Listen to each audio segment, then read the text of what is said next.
ஹரி ஓம் மகா காளி. இங்கு தாங்கள் பார்க்கிற இந்த காட்சி சென்னை மேற்கு மாம்பலத்தில் அருளாட்சி செய்கிற மகாகாளி பவதாரணியினுடைய கர்ப்பகிரகத்தில் அமைந்திருக்கும் அம்பாளினுடைய பீடம் பட்டு துணி கொண்டு மூடப்பட்டிருக்கிற காட்சியை தற்போது பார்த்து கொண்டிருக்கிறீர்கள். அந்த பீடம் மட்டுமல்லாது அது அமைந்திருக்கிற கர்ப்பகிரகத்தையும் மூடி விடுகிறார்கள். ஆண்டுக்கு 3 நாட்கள் இத்தகைய ஒரு சக்தி வழிபாட்டின் ஒரு தாந்திரீக சடங்காக இவை நடைபெறுகிறது. இந்த சடங்கிற்கு பெயர் அம்பு பாச்சி என்று பெயர். அசாம் மாநிலத்தில் அருளாட்சி செய்கிற காமக்கியா தேவியினுடைய ஆலயத்தில் இந்த அம்புபாச்சி மேளா என்பது உலக பிரசித்தி பெற்ற ஓர் நிகழ்வாகும். பெரும் திருவிழா கோலம் கொள்கிற ஒரு பெரும் நிகழ்வு. அதாவது சக்தியானவள் ஆண்டுக்கு 3 நாட்கள் மாதவிடாய் நாட்களாக எண்ணி அந்த காலகட்டத்தில் அவளுக்கு பரிபூர்ண ஓய்வும் அமைதியும் தந்து எந்த ஒரு வழிபாட்டு நிகழ்வுகளும் இல்லாமல், இன்னும் சொல்லப்போனால் அசாம் காமக்கியா ஆலயம் மட்டுமல்லாது மேற்கு வங்காளத்தில் எண்ணற்ற சக்தி ஆலயங்களில் இத்தகைய சம்பிரதாயம் பேணப்படுகிறது. மிதுன ராசியில் சூரியன் கடக்கிற போது ஒரு குறிப்பிட்ட நேர காலத்தை இந்த 3 நாட்களுக்குரிய காலமாக தீர்மானிக்கிறார்கள். அதன்படி சென்னையில் அமைந்திருக்கக்கூடிய கல்கத்தா காளி பவதாரணியுடைய ஆலயத்தில் ஜூன் மாதம் 22ஆம் தேதி காலை 8:50 முதல் 25/6/2024 இரவு 9:10 வரை அந்த 3 நாட்களுக்கான நேர காலமாக கணித்து கதவுகள் அடைக்கப்பட்டன. இந்த அம்புபாச்சி சடங்கு என்பது வடநாட்டில் மிக முக்கியமாக கருதக்கூடியவர்கள் தாந்திரிகர்கள், அகோரிகள், சில பல யோக சாதனைகளை புரியக்கூடியவர்கள். இவர்களெல்லாம் அந்த நாட்களில் காமக்கியாவை நோக்கி படையெடுப்பார்கள். அந்த 3 நாட்களுக்கு பிறகு ஆலய கதவு திறக்கிற போது எண்ணற்ற சாது சந்நியாசிகள் அந்த அம்பாளுடைய தரிசனத்தை கண்டு அவளுடைய அருட்பெரும் ஆற்றல் அதை பரமாக கேட்டு வாங்க வரிசையில் நிற்பார்கள். அப்படிப்பட்ட அந்த நிகழ்வில் பங்கு பெறக்கூடியவர்களுக்கு அந்த 3 நாள் முடிவுற்றதும் அம்பாளுக்கு அபிஷேக ஆராதனைகள் நிகழ்த்தி பிரசாதமாக வழங்கப்படுவது ஒரு சிறு சிகப்பு வண்ண துண்டுகளை தருவார்கள்.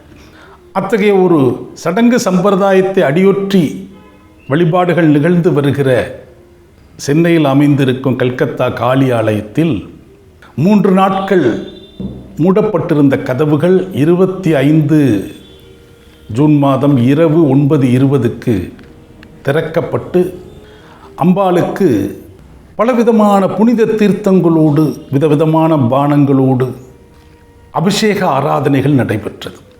அபிஷேக ஆராதனைக்கு பிறகு பலவிதமான பூக்களால் பூச்சொரிதல் நிகழ்வு நடைபெற்றது. அன்றைய அபிஷேகத்திற்கு பிறகு அம்பாள் அணிந்திருக்கும் புடவையை சிறு சிறு துண்டுகளாக நறுக்கி வந்தோர் யாவருக்கும் பிரசாதமாக வழங்கினர். இது ஆண்டுக்கு ஒரு முறை மட்டுமே நிகழ்கிற ஒரு அதிமுக்கியமான சம்பிரதாயம், சடங்கு. அதனுடைய தன்மையை அறிந்தவர்கள் அன்றைய இரவு ஆலயத்தில் கூடினர். 9:20க்கு தொடங்கிய அந்த வழிபாடு நடு இரவு தாண்டி விடியற்காலை 2 மணி அளவில் நிறைவு பெற்றது. மிக நீண்ட நெடிய அபிஷேக ஆராதனைகளும் மந்திர உச்சாடனங்களும் ஹோமமுமாக நடைபெற்ற அந்த நிகழ்வு சக்தி வழிபாட்டாளர்களுக்கு ஒரு புதுவித ஆற்றலையும் சக்தியையும் அவளுடைய அருட்பார்வையையும் பெறக்கூடிய ஒரு பெரும் பாக்கியமாக அமைந்தது. ஆண்டுதோறும் நடந்து கொண்டிருக்கிற இந்த நிகழ்வை பலர் அறியாமல் இருக்கக்கூடிய ஒரு நிகழ்வு. அம்பாளுடைய மாபெரும் கருணை இந்த ஆண்டு அந்த வழிபாடு முழுமையும் பதிவாக்கக்கூடிய ஒரு பாக்கியத்தை தந்தால், அதன் காரணமாக அதனுடைய ஒரு சுருக்கத்தை தங்களுடைய பார்வைக்கு வழங்க முடிந்தது. அம்பாளுக்கு நடக்கக்கூடிய அபிஷேக ஆராதனைகளை கண்டு உணர்கிற அனுபவிக்கக்கூடிய அன்பர்கள் மனதில் ஹரிவோம் மகாகாளி எனும் மந்திரத்தை ஜபித்தபடியே கண்டு மனம் குளிர்கிற போது உங்களுக்குள்ளும் ஒரு பேராற்றலை பேரதிர்வை பெறக்கூடிய ஒரு பாக்கியம் கிடைக்கும். ஹரிவோம் மகாகாளி.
सिंहासनेश्वरी चिदग्निकुण्ड सम्भूता देवकाली समुद्यता उद्गर्भानुसहस्राभा चतुर्बाहु समन्विता रागस्वरूप पाशाढ्या क्रोधाकारा कुसोज्ज्वला मनोरूपेषु गोरूपालरिप्रिया रक्षाकरी राक्षशक्ति रामा रमण रमणा काम्या कामकला रूपा कदम्ब कुसुमप्रिया कल्याणी जगती गंगा करुणा रससागरा कलावती कलालाभा कांता कादम्बरीप्रिया वरदा वामनयना वारिणी व्रजविक्रमा विश्वादिका वेदवेद्या विद्याचलनिवासिनी विराटी वेदजननी विष्णुमाया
देवी सर्वभूतेषु मातृरूपेण संस्थिता नमस्तस्यै नमस्तस्यै नमस्तस्यै नमो नमः या देवी सर्वभूतेषु ज्ञानवरिष्ठास्ते भूतानां सागरेश्वरा भूतेषु सर्वदेवी नमो नमः नमस्तस्यै नमस्तस्यै नमस्तस्यै नमो नमः